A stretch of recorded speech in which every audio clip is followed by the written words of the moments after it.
ಅದನ್ನ ಮಾಡ್ತಾ ಇರ್ತೀವಿ. ಓಕೆ, ಅದಕ್ಕೆ ನಮ್ಮ ಜೊತೆ ಆದಿತ್ಯ ಅವರು ಕೂಡ ಇದ್ದಾರೆ. ಆದಿತ್ಯ ಅವರೇ, ನಮ್ಮ ಜೊತೆ ದಾಕ್ಷಾಯಿಣಿ ಮೇಡಮ್ ಇದ್ರು, ಅವರು ಆದಿತ್ಯ ಮಿಷನ್ ನಲ್ಲಿ ವರ್ಕ್ ಮಾಡಿದಂಥವ್ರು. ನೀವು ಆದಿತ್ಯ ಮಿಷನ್ ಬಗ್ಗೆ ತುಂಬಾ ರಿಸರ್ಚ್ ಮಾಡ್ತಾ ಇದ್ದೀರಾ. ಈ ಪೇಲೋಡ್ಸ್ ಬಗ್ಗೆ ನೋಡ್ತಾ ಹೋದಾದ್ರೆ 7 ಪೇಲೋಡ್ಸ್ ಇದೆ ಇದರಲ್ಲಿ. ಹೌದು, ಪೇಲೋಡ್ಸ್ ಬಗ್ಗೆ ಹೇಳ್ತಾ ಹೋದ್ರೆ ಬಹಳ ಇಂಟ್ರೆಸ್ಟಿಂಗ್ ಇರುವಂತಹ ಪೇಲೋಡ್ಸ್ ಗಳಿದೆ.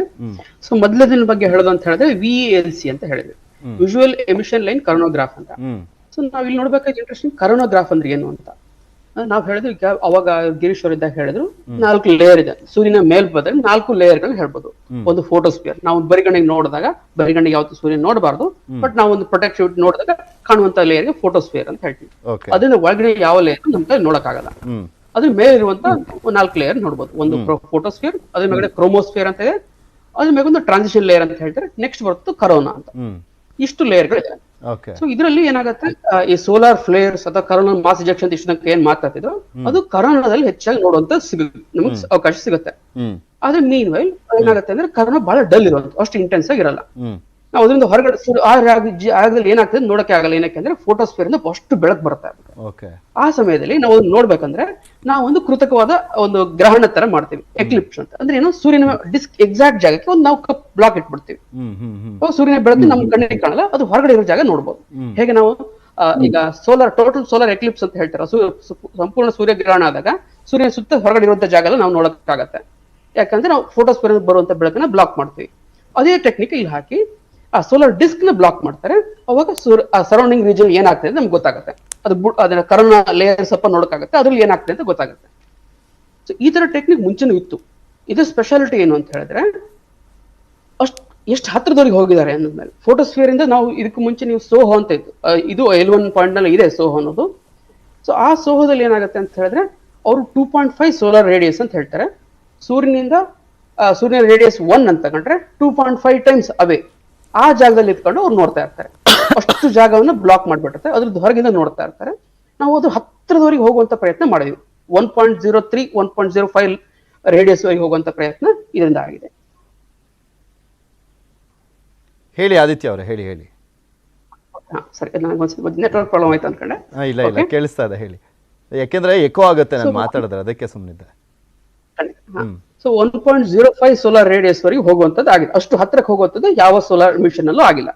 ಅದು ನಮ್ಮ ಇದರ ಸ್ಪೆಷಾಲಿಟಿ VELC. ಸೊ ಅದು ಒಂದು ಅಂದ್ರೆ ಏನಾಗುತ್ತೆ, ಸೋಲಾರ್ ಕರೋನಾ ಮಾಸ್ ಇಜೆಕ್ಷನ್ ಆಗಿದೆ, ಅದು ಹೇಗಾಗಿದೆ, ಯಾವಾಗ ಆಗ್ತಾ ಇದೆ ಅನ್ನೋದನ್ನೆಲ್ಲ ಮುಂಚೆನೆ ಪ್ರೆಡಿಕ್ಟ್ ಮಾಡುವಂತ ಅವಕಾಶ ನಮ್ಗೆ VELC ಇಂದ ಸಿಗುತ್ತೆ. ಅದು ಇನ್ನೂ ಚೆನ್ನಾಗಿ ಅರ್ಥ ಮಾಡ್ಕೊಳ್ಳುವಂತ ಅವಕಾಶ VELC ಇಂದ ಸಿಗುತ್ತೆ.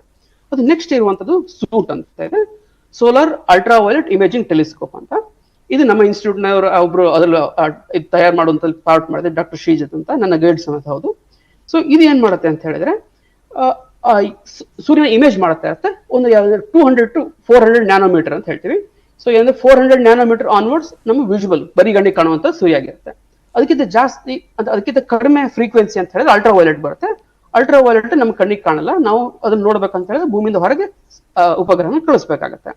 ಭೂಮಿಯಿಂದ ಹೊರಗೆ ಕಳಿಸಿದಾಗ ಆತರ ಸುಮಾರು ಸ್ಯಾಟಲೈಟ್ಗಳು ಇದೆ. ಆದ್ರೆ ಈ ಪರ್ಟಿಕ್ಯುಲರ್ ರೀಜನ್ ಯಾರು ನೋಡ್ತಾ ಇಲ್ಲ ಅಂತ ಹೇಳಿದ್ರೆ ನಿಯರ್ UV ಅಂತ ಹೇಳ್ತಿದ್ರೆ, ಬೆಳಕಿನ ಬರಿಗಣ್ಣಿಗೆ ಕಾಣಕ್ಕೆ ಹತ್ತಿರದಲ್ಲಿರುವಂತಹ ಒಂದು UV ಬ್ಯಾಂಡ್ ಗಳಿಗೆ ಹೇಳ್ತಾರೆ. ನಮ್ಮ ಸ್ವಲ್ಪ ಬರಿಗಣ್ಣಿನ ಸ್ವಲ್ಪ ಆಚೆ ನೇರಳಾತೀತ ಕಿರಣಗಳು ಅಂತ ಹೇಳ್ತೀವಿ UV. ಆ ಪರ್ಟಿಕ್ಯುಲರ್ ಬ್ಯಾಂಡ್ ಯಾರು ನೋಡ್ತಾ ಇಲ್ಲ.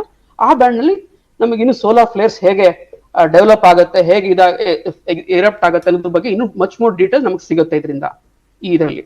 ಸೊ ಅದಕ್ಕೋಸ್ಕರ ಇದ್ರ ಬಗ್ಗೆ ಎಲ್ಲ ವಿಶ್ವದ ಎಲ್ಲರೂ ಸ್ವಲ್ಪ ಕಾತರಾಗಿ ನೋಡ್ತಿರುವಂತದ್ದು ಈ ಟೆಲಿಸ್ಕೋಪ್ ನ ಡೇಟಾ ಬಗ್ಗೆ. ಸೊ ಈ ಬ್ಯಾಂಡ್ ನಲ್ಲಿ ಯಾರು ನೋಡಿಲ್ಲ, ನಾವು ಈ ಬ್ಯಾಂಡ್ ನಲ್ಲಿ ನಾವು ನೋಡ್ತಾ ಇದೀವಿ. ಅದು ಸೂಟ್ ಅಂತ, ಇವೆರಡು ಇಮೇಜಿಂಗ್ ಇರುತ್ತೆ ಹೆಚ್ಚು ಕಮ್ಮಿ. VELC ಮತ್ತೆ ಸೂಟ್ ಅನ್ನೋದು ಇಮೇಜ್ ಮಾಡುತ್ತೆ. ನೆಕ್ಸ್ಟ್ ಇನ್ನೆರಡು ಬರುತ್ತೆ, ಅವು ಸ್ಪೆಕ್ಟ್ರೋಗ್ರಾಫ್ ಮಾಡುತ್ತೆ. ಅಂತ ಹೇಳಿದ್ರೆ ಪರ್ಟಿಕ್ಯುಲರ್ ಅದು ಇಮೇಜ್ ಮಾಡಲ್ಲ, ಅದಕ್ಕೆ ಪರ್ಟಿಕ್ಯುಲರ್ ಡೇಟಾ ನೋಡುತ್ತೆ. ಒಂದೊಂದು ಬಿನ್ ನಲ್ಲಿ ಹೇಗಿದೆ ಅಂತ ನೋಡ್ತಾರೆ, ಸ್ಪೆಕ್ಟ್ರೋಗ್ರಾಫ್ ಅಂತ ಹೇಳ್ತಾರೆ.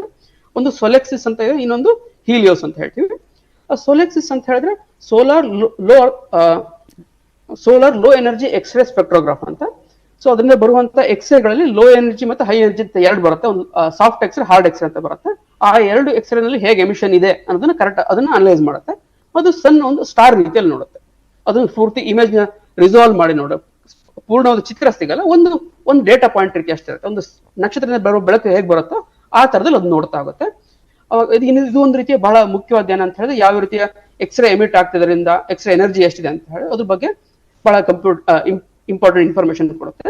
ನಾ ಈ ಎಕ್ಸ್ರೇ ಏನ್ ಎಫೆಕ್ಟ್ ಆಗುತ್ತೆ ಭೂಮಿಗೆ ಅನ್ನೋದು ಮತ್ತೆ ಮುಂದೆ ಮಾತಾಡ್ತೀನಿ, ಅದು ಅದಕ್ಕೂ ಬಹಳ ಇಂಟ್ರೆಸ್ಟಿಂಗ್ ಇರುವಂತದ್ದು ಇದೆ. ಸೊ ಈ ತರದ ಎರಡು ಸ್ಪೆಕ್ಟ್ರೋಗ್ರಾಫ್ಸ್ಗಳಿದೆ. ಇನ್ನೆರಡು ಪಾರ್ಟಿಕಲ್ ಅನಾಲಿಸಿಸ್ ಅಂತ, ಸೋಲಾರ್ ವಿಂಡ್ ಅಂತ ಹೇಳ್ತಾರೆ, ಸೌರ ಮಾರುತಗಳು ಅಂತ ಬರ್ತಾ ಇತ್ತಲ್ಲ, ಸೂರ್ಯನಿಂದ ಯಾವಾಗಲೂ ಪಾರ್ಟಿಕಲ್ಸ್ ಬರ್ತಾ ಇರುತ್ತೆ, ಎಲ್ಲಾ ಡೈರೆಕ್ಷನ್ ಬರ್ತಾ ಇರುತ್ತೆ. ಆ ಮಾರುತಗಳು ಹೇಗಿದೆ, ಅದ್ರಲ್ಲಿ ಪಾರ್ಟಿಕಲ್ ಕಂಪೋಸಿಷನ್ ಹೇಗಿದೆ ಅಂತ ಅನಲೈಸ್ ಮಾಡೋಕ್ಕೋಸ್ಕರ ಆಸ್ಪೆಕ್ಟ್ಸ್ ಮತ್ತೆ ಇನ್ನೊಂದು ಪಾಪ ಅಂತ ಸೋಲಾರ್ ವಿಂಡ್ ಅನ್ನೋದು 11 ಇಯರ್ಸ್ ಒಂದ್ಸಲಿ ಬರುತ್ತಲ್ಲ ಅದೇನಾ? ಇಲ್ಲ ಅಲ್ಲಿ ನಾನು ಸೋಲಾರ್ ವಿಂಡ್ ಅನ್ನೋದು ಯಾವಾಗ್ಲೂ ಇರುವಂತದ್ದು. ಇದು ಅಂದ್ರೆ ನಮ್ಗೆ ಗಾಳಿ ಹೇಗ್ ಬೀಸ್ತಾ ಇರತ್ತೆ ಅಂತ ಹೇಳ್ತೀವ, ಸೂರ್ಯನಿಂದ ಯಾವಾಗ್ಲೂ ಪಾರ್ಟಿಕಲ್ ಬರ್ತಾ ಇರುತ್ತೆ. ಈ 11 ಇಯರ್ ಅನ್ನೋದು ಸ್ವಲ್ಪ ಸ್ಪೆಷಲ್ ಬರುತ್ತೆ. ಅಂದ್ರೆ ಈ ತರದ ಸೋಲಾರ್ ವಿಂಡ್ ಅನ್ನೋದು ಜಾಸ್ತಿ ಆಗತ್ತೆ ಆ ಟೈಮ್ ನಲ್ಲಿ. ಸೋಲಾರ್ ವಿಂಡ್ ಜೊತೆ ಇನ್ನು ಕರೋನಲ್ ಮಾಸ್ ಎಜೆಕ್ಷನ್ಸ್ ಅಂತ ಆಕ್ಟಿವಿಟಿ ಬಹಳ ಜಾಸ್ತಿ ಆಗುತ್ತೆ, ಸೌರ ಕಲೆಗಳು ಜಾಸ್ತಿ ಆಗುತ್ತೆ, ಸೌರ ಜ್ವಾಲೆಗಳು ಜಾಸ್ತಿ ಆಗುತ್ತೆ, ಎಲ್ಲವೂ 11 ಇಯರ್ಸ್ ಜಾಸ್ತಿ ಆಗುತ್ತೆ. ಮೋಸ್ಟ್ಲಿ 2019 ಮಿನಿಮಮ್ ಇತ್ತು ನಮಗೆ. ಇನ್ನು ಆಫ್ಟರ್ 5.5 ಇಯರ್ಸ್ ಅಂತ ಹೇಳಿದ್ರೆ 2014 ಅಲ್ಲಿ ಇನ್ನೂ ಜಾಸ್ತಿ ಆಗುತ್ತೆ. ಈಗಲೇ ಜಾಸ್ತಿ ಆಗ್ತಾ ಇದೆ. ಇವಾಗ ನೋಡಿದ್ರು ಸೂರ್ಯನ ಒಂದು ಫೋಟೋ ತೆಗೆದು ನೋಡಿದ್ರೆ ಸುಮಾರು ಕಲೆಗಳು ನಾವು ನೋಡಬಹುದು ಯಾವ ಫೋಟೋಸ್ಫಿಯರ್ ನಲ್ಲಿ. ಅದೇ ನಾವು ಅಲ್ಟ್ರಾ ವೈಲೆಟ್ ಅಥವಾ ಕರೋನಾದಲ್ಲಿ ನೋಡ್ಬಿಟ್ರೆ ಇನ್ನೂ ಬ್ರೈಟ್ ರೀಜನ್ಸ್ ನೋಡ್ತೀವಿ, ಭಯಂಕರವಾದ ಇಮೇಜ್ ಇರುತ್ತೆ. ನೀವು ನೋಡಿದ್ರೆ ಅದು ನೋಡೋಕೆ ಇನ್ನೂ ಇಂಟ್ರೆಸ್ಟಿಂಗ್ ಆಗಿರುತ್ತೆ.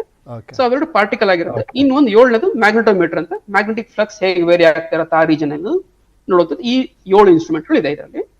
ಸೊ ಇದು ಸುಮಾರು 5 ವರ್ಷಗಳ ಕಾಲ ಈ ಡೇಟಾ ಸಿಗ್ತಾ ಇರುತ್ತೆ. ಅದ್ರ ಮೇಲೆ ನಾವು ಬಹಳಷ್ಟು ಸೈನ್ಸ್ ಪ್ರೊಡ್ಯೂಸ್ ಮಾಡಬಹುದು ಅನ್ನೋದು ನಮ್ಮ. ಓಕೆ ಆದಿತ್ಯ ಅವರೇ, ಮಾತಾಡ್ಸ್ತಾ ಹೋಗ್ತೀನಿ, ದಾಕ್ಷಾಯಿಣಿ ಮೇಡಮ್ನು ಕೂಡ ಮಾತನಾಡಿಸ್ತಾ ಹೋಗ್ತೀನಿ. ಒಂದು ಚಿಕ್ಕ ಬ್ರೇಕ್ ತಗೊಂಡು ವಾಪಸ್ ಬರ್ತೀನಿ.